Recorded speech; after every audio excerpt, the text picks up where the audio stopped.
Hi everyone, welcome back to my channel. My name's Rebecca and I like to go on road trips and I do movie reviews. Today I'm going to review Fantastic Beasts: Secrets of Dumbledore. Yeah, it was good. So, a little background. I'm a big fan of Harry Potter. I grew up with the movies, the books, the fan creations, the spoofs, the parodies. I love all the wands and spells. I hope to go to Universal one day. I've been to the store in New York City, bought a lot of stuff, and I've seen all the movies and everything. So I was pretty excited to see this one. I liked the first Fantastic Beasts film. It expanded the world, it brought the magic to America, and it was a fun put that thing back where it came from or so help me film. The second one, not so much. It was long, confusing, wordy, complicated, and I knew some of the family history and I was confused and didn't follow it at all.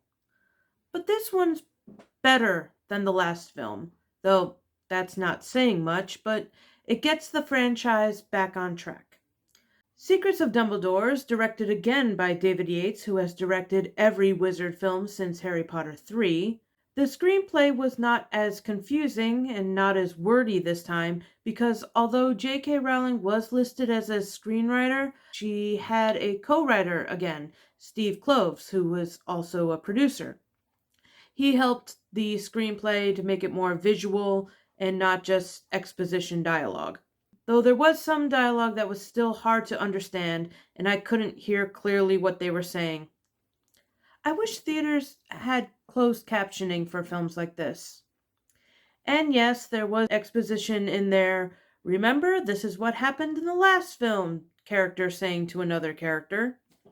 But there were some actual laugh out loud chuckle moments in the film. I laughed, the audience laughed, and it gave the plot some levity. There were more creatures in this film than in the last one.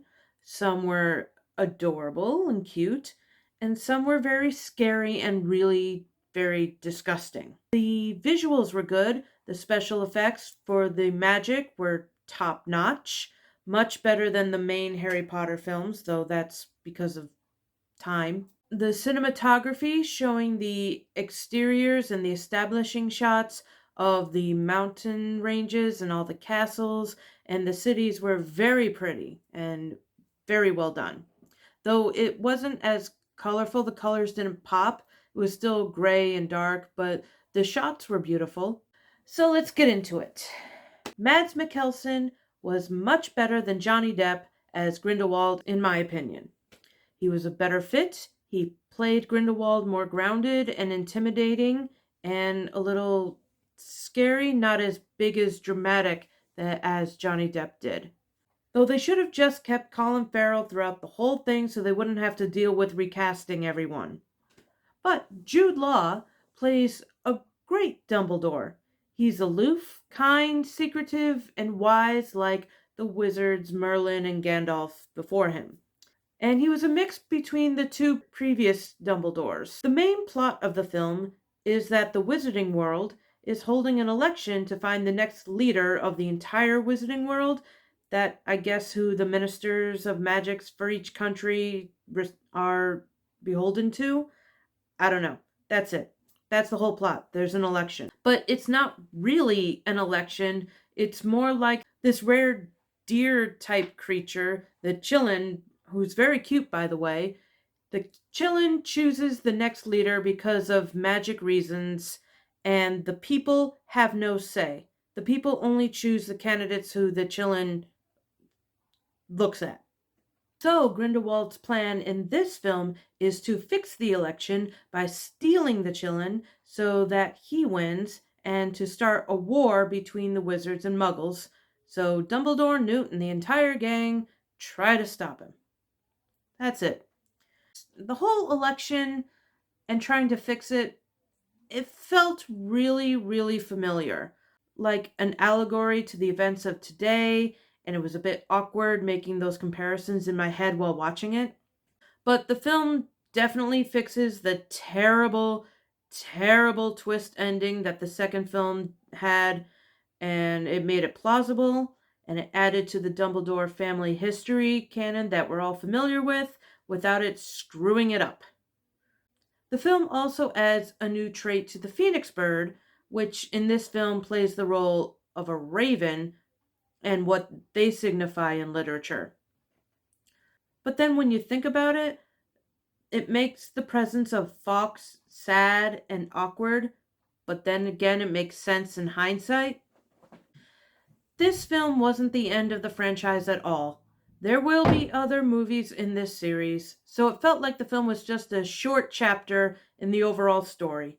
It's continuing the backstory of Dumbledore and his relationship with Grindelwald, another prequel to the main Harry Potter story, which now it's feeling like the prequels of The Hobbit and Star Wars, just completing the entire continuity.